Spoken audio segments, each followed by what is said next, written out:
Monsieur le Président, l'article 194 du Code pénal guinéen, qui correspond à l'article 7, parce que cet article n'a fait que reprendre les dispositions du statut de Rome.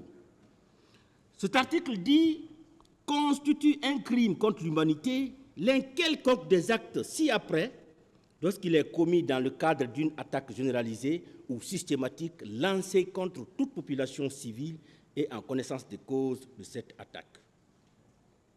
Meurtre, extermination, réduction en esclavage, déportation ou transfert forcé de population, empoisonnement ou autre forme de privation grave de liberté physique en violation des dispositions fondamentales du droit international, torture, viol, esclavage sexuel, prostitution forcée, grossesse forcée, stérilisation forcée ou toute autre forme de violence sexuelle de gravité comparable, persécution de tout groupe ou de toute collectivité identifiable pour des motifs d'ordre politique, racial, ethnique, culturel, religieux ou sexiste, ou en fonction d'autres critères universellement reconnus comme inadmissibles en droit international, en corrélation avec tout acte visé dans le présent article ou tout crime de guerre ou de génocide. Disparition forcée de personnes, crimes d'apartheid, autres actes cruels, inhumains ou dégradants de caractère analogue, causant intentionnellement de grandes souffrances ou des atteintes graves à l'intégrité physique ou à la santé physique ou mentale. Des dispositions de l'article 114 relatives à la période de sûreté sont applicables à l'infraction prévue par le présent article. Monsieur le Président, pour qu'il y ait crime contre l'humanité, il faut 3 éléments.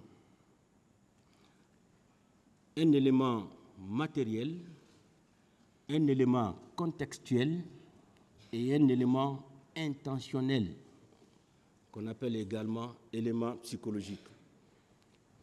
Élément matériel, Monsieur le Président, ce n'est pas compliqué, c'est ce que nous venons de citer tout à l'heure, c'est-à-dire les cas de meurtre, les cas de torture, les cas de violence sexuelle. Ces cas-là, lorsque ces cas-là sont perpétrés dans un contexte généralisé ou systématique contre une population civile, Monsieur le Président, même si c'est une seule de ces infractions qui a été commise, on parle de crime contre l'humanité. Une seule infraction, parce que les différentes infractions qui sont énumérées, Monsieur le Président, ne sont pas des infractions cumulatives. Une seule de ces infractions commises dans un contexte systématique et généralisé s'appelle crime contre l'humanité. Le cadre contextuel, Monsieur le Président, on l'a déjà dit, c'est l'attaque généralisée, l'attaque systématique, dirigée contre qui? Contre une population civile. C'est ça, crime contre l'humanité. Et si on analyse ce qui est arrivé le 28 septembre, Monsieur le Président, ceux-là qui ont été au stade, ceux-là qui ont été victimes de ces faits crapuleux, odieux, abominables, Monsieur le Président, n'étaient-ils pas de la population civile? Et ceux-là qui ont pris des armes au camp Alpha Yaya, qui sont embarqués dans les véhicules, qui sont venus, Monsieur le Président, étaient-ils des civils? Non. Des militaires, des hommes armés, Monsieur le Président, qui sont venus, qui savaient pertinemment que c'est une population civile qui est au stade. Et quand ils sont arrivés, Monsieur le Président, ils ont massacré. Après cet élément contextuel, Monsieur le Président, c'est l'élément intentionnel. Je m'adresse aux hommes de droit. Tout le monde sait, on n'a pas besoin, Monsieur le Président, de faire une philosophie ou une théorie interminable de droit. Ceux auxquels nous nous adressons, Monsieur le Président, savent de quoi nous voulons parler. L'élément psychologique, Monsieur le Président, il suffit simplement que la personne qui est en train de perpétrer ces faits-là se mette à l'idée, effectivement, je suis en train de perpétrer une population civile. aussi, Monsieur le Président, les différentes infractions qui ont été perpétrées donc des infractions dont chacune constitue un crime ou des crimes contre l'humanité, ces infractions donc qui ont été perpétrées au stade avant le 28 septembre, le jour du 28 septembre et après le 28 septembre, ces infractions ne sont autres que le meurtre, le viol et autres formes de violence et agressions sexuelles, esclavage sexuel, la torture et autres actes cruels, inhumains ou dégradants, de caractère analogue, causant intentionnellement de grandes souffrances ou des atteintes graves à l'intégrité physique ou à la santé physique ou mentale. Également, la privation grave de liberté physique et les cas de disparition forcée. Voici les infractions, Monsieur le Président, qui, isolement prises, constituent des crimes contre l'humanité qui ont été commises le 28 septembre, avant le 28 septembre, le jour du 28 septembre et après le 28 septembre, Monsieur le Président. Le meurtre, c'est le fait de donner volontairement la mort à autrui. Et la loi dit que le meurtre est puni à la réclusion criminelle de 30 ans. Et lorsque le meurtre précède, accompagne ou suit un autre crime, il est condamné à la réclusion criminelle à perpétuité.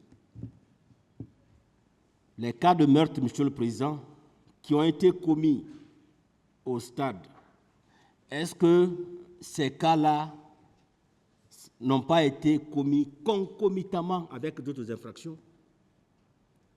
Ou est-ce que ces cas de meurtre-là n'ont pas été précédés par d'autres infractions? Est-ce que d'autres infractions n'avaient pas suivi, Monsieur le Président? À vous d'analyser. Nous savons que vous êtes une composition aguerrie. Vous comprendrez qu'il s'agit des cas de meurtre aggravés qui ont été commis au niveau du stade. Il y a donc l'élément matériel, on l'a déjà dit, c'est un comportement. L'élément matériel, c'est le comportement, le résultat et le lien de causalité entre le comportement et le résultat obtenu, Monsieur le Président. D'élément moral, il y a ce qu'on appelle le dol général. Il faut une double exigence, dol général, dol spécial. Dol général, c'est le fait de savoir effectivement qu'on est en train de violer la loi. Et dol spécial, c'est le fait de donner la mort, ce qu'on appelle en latin l'animus necandi. Je les regarde en face, Monsieur le Président, parce que c'est que ce sont des professeurs de droit, ils savent de quoi je parle. On n'invente rien, ce que nous disons, c'est ce qui existe. Bien, Monsieur le Président. Également, on l'a dit tout à l'heure, qu'il peut arriver, lorsque le meurtre est donc commis dans les cas que je viens de citer, il va s'appeler meurtre aggravé, et la peine qui doit être infligée, c'est la peine de réclusion criminelle à perpétuité. Monsieur le Président, également, il y a eu des cas de viol, plusieurs cas de viol, et autres formes de violence et agressions sexuelles qui ont été commis au stade. Et après le stade, Monsieur le Président, des femmes ont été violées. Ça a été rappelé ici plusieurs fois. Les chiffres que nous venons de donner, Monsieur le Président, attestent qu'effectivement, des cas de viol ont été commis au stade.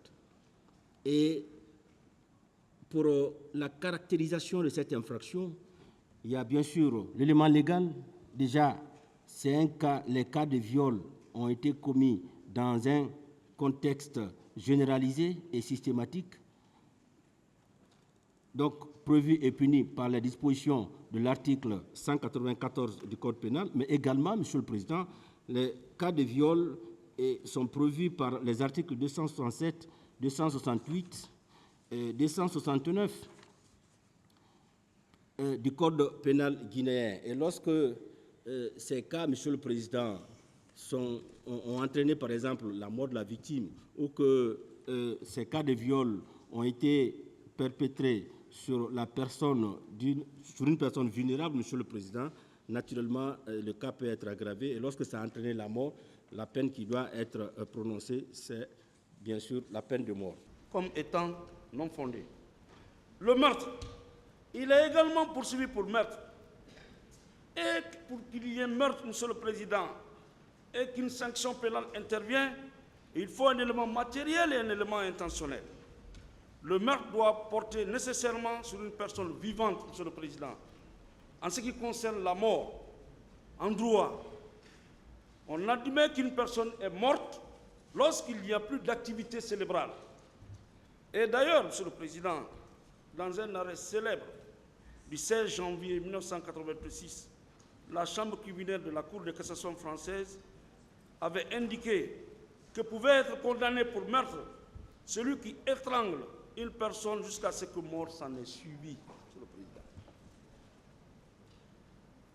Et c'est un arrêt du 15 mai 1986. L'élément matériel dans cette infraction, notre code pénal, Monsieur le Président, ne définit pas l'élément matériel du meurtre, qui peut être constitué d'ailleurs par tout acte étant parvenu à donner la mort à une ou plusieurs personnes, et ce, quels que soient les moyens employés. Le souci du législateur, Monsieur le Président, guinéen, se comprend tout de même, car il est évident qu'au moment du comportement humain, il y a lieu d'incriminer une simple intention criminelle tant que celle-ci ne se caractérise par une manifestation extérieure. Sauf dans des cas exceptionnels, Monsieur le Président, tels que le complot.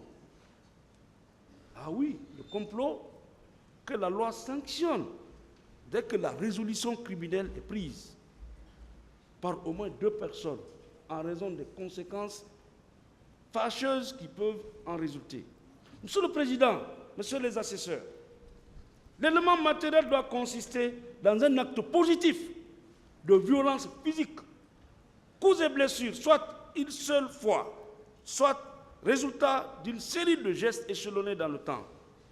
Le meurtre est une infraction intentionnelle. C'est une infraction de commission. C'est le fait de donner la mort. Les résultats de l'acte de violence est évidemment la mort de la victime.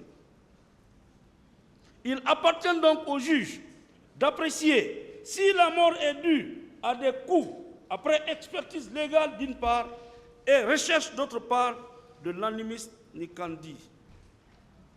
Elle punit ainsi l'auteur des coups si la mort s'en est suivie dans les 40 jours.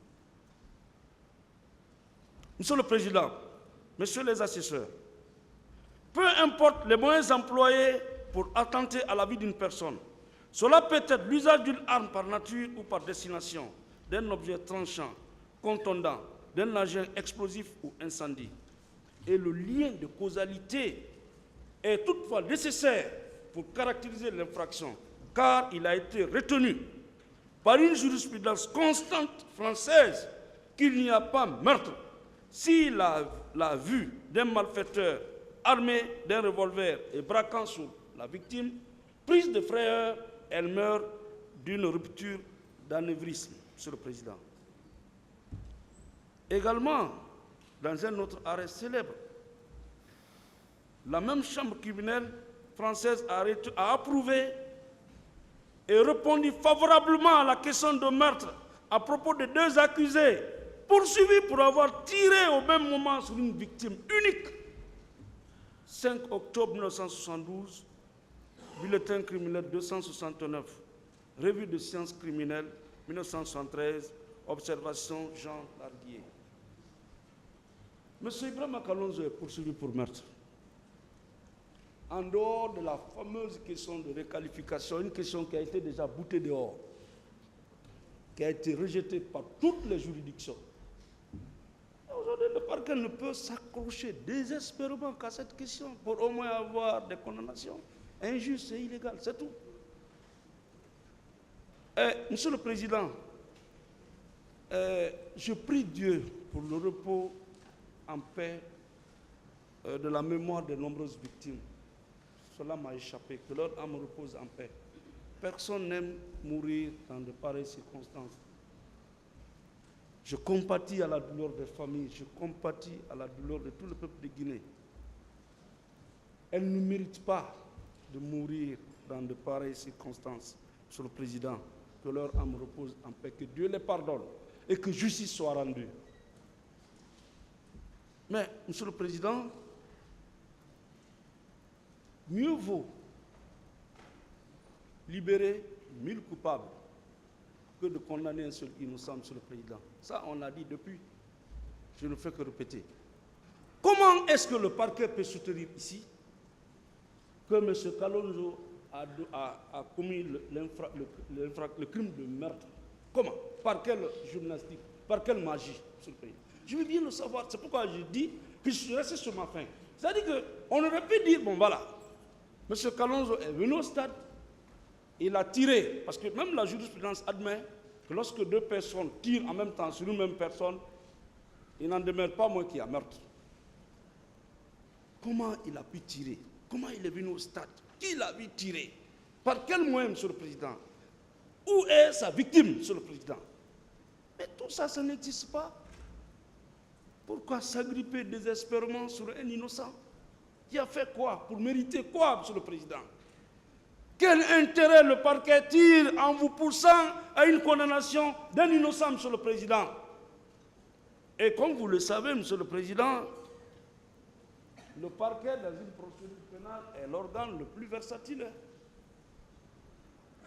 Et incompris, le parquet est incompris, c'est sa nature. N'a-t-on pas dit que le parquet peut requérir la condamnation, l'obtenir et relever appel, Monsieur le Président? L'exemple, un autre exemple, Pendessa, c'est le parquet qui avait demandé la condamnation, non? Et c'est le même parquet qui a fait appel. C'est un exemple, beaucoup d'exemples sont là. Monsieur le Président, le parquet varie en fonction des circonstances. Comment peut-il dire que M. Kalonzo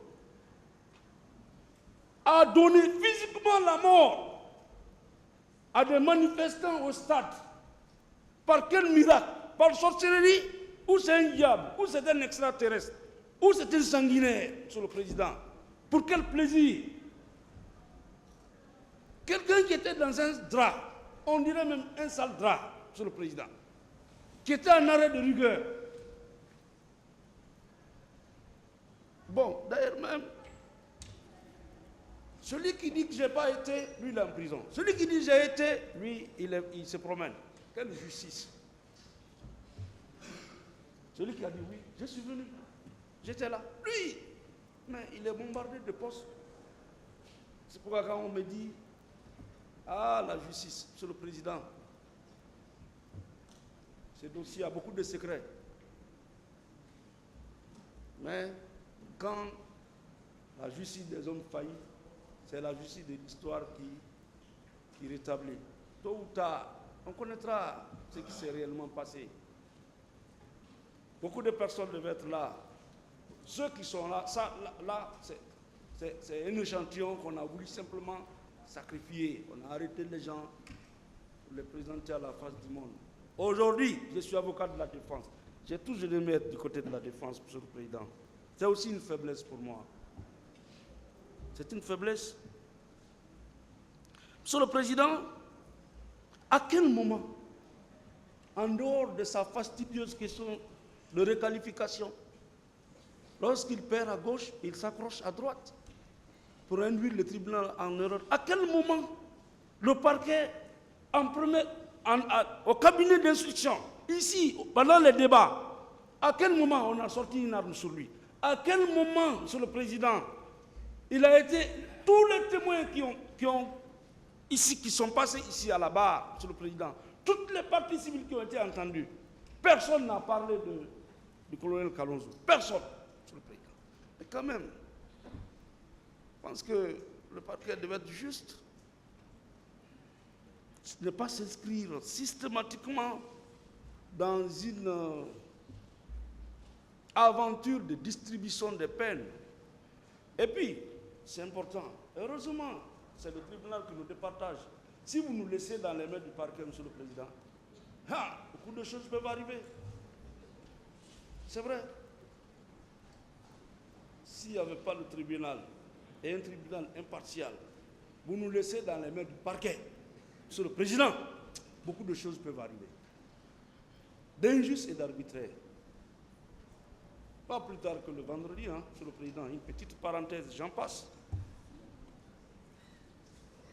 Donc, pour nous, cette infraction de meurtre doit être écartée.